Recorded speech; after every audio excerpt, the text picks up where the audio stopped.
보조 부문의 유지 또는 폐쇄 의사결정 문제입니다. 자, 보면 보조 부문이 S1, S2가 있고 제조 부문 P1, P2가 있죠.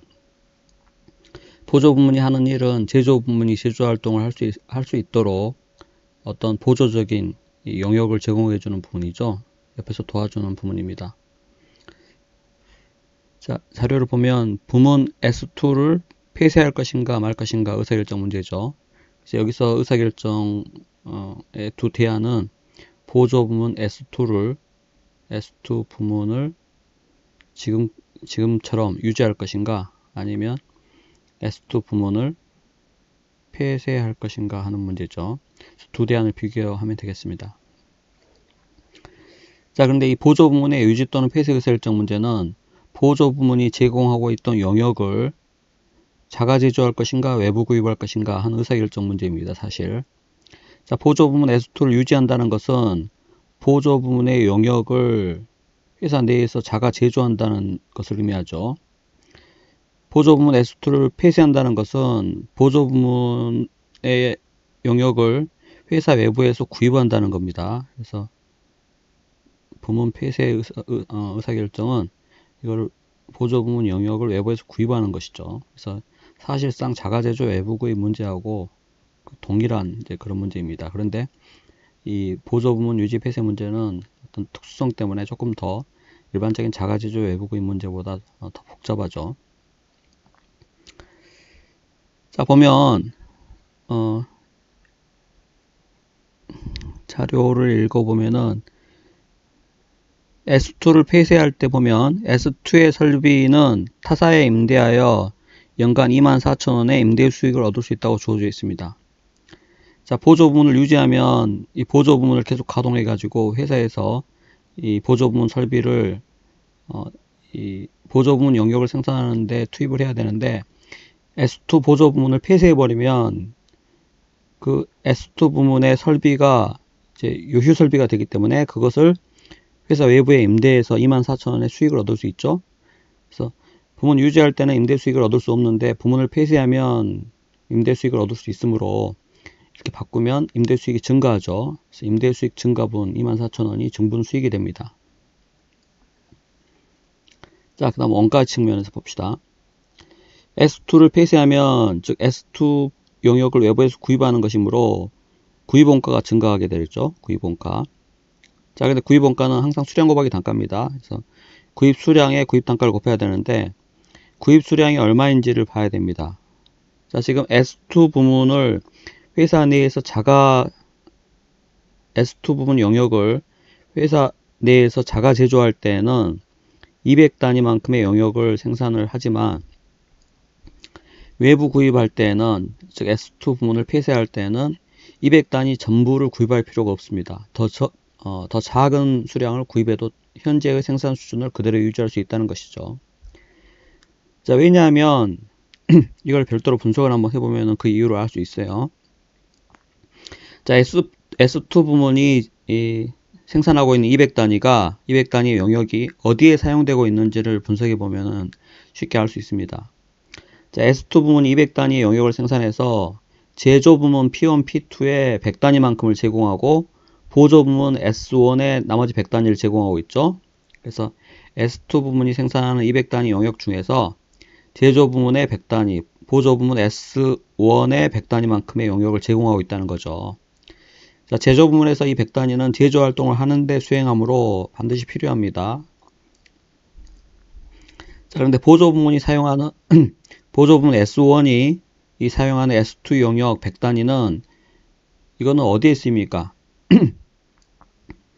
자, S1의 영역은 S1 부문이 S1 부문이 자기 부문 영역의 80%죠. 200단위 중 160단위. 80%를 제조 부문을 위해서 생산을 하고 나머지 20%를 S2를 위해서 생산을 합니다. 즉 S1 부문이 사용하는 S2 영역 100단위 중에서 80%만큼은 제조 부문의 영역을 제공하기 위해서 사용하는 것이고 나머지 20%만큼은 S2 부문의 용역을 제공하기 위해 사용하는 것이기 때문에 결국 S1이 사용하는 S2 용역 100단위 중에 80%는 제조 부문 때문에 사용하는 거라고 볼 수 있고, 나머지 20%는 S2 부문의 용역을 제공하면서 사용을 한다고 볼 수 있습니다. 자, 결국 S2 부문이 생산하는 200단위 용역 중에서 제조 활동에 사용되는 부분은 100단위, 80단위에서 180단위이지만 나머지 20단위만큼은 S2가 존재하기 때문에 사용되는 이 용역이라는 거죠.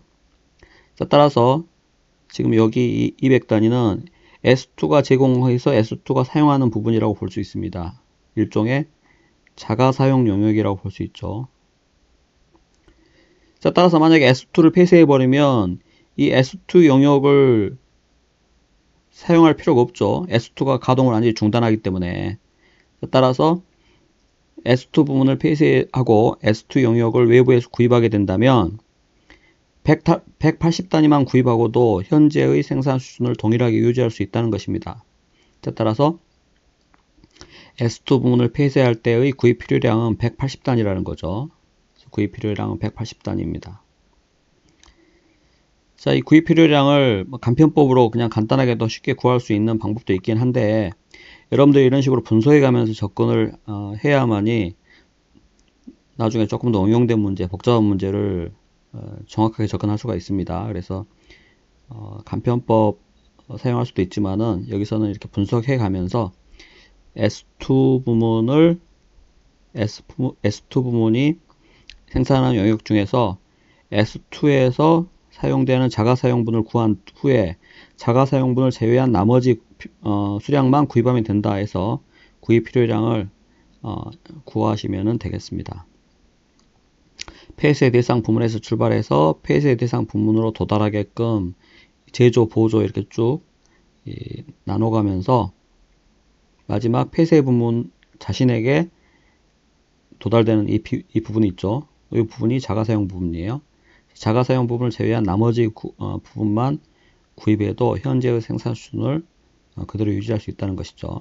그래서 S2 부문을 폐쇄할 경우에는 외부에서 구입 필요량이 200단위가 아니라 180단위만 구입하면 되고, 구입 가격이 S2 부문의 용역을 외부에서 구입할 때는 구입 가격이 1,400원으로 주어져 있어요. 그래서 단위당 구입 가격이 1,400원, 수량 고박의 단가는 금액이죠. 그래서 구입 원가가 252,000원만큼 소요됩니다.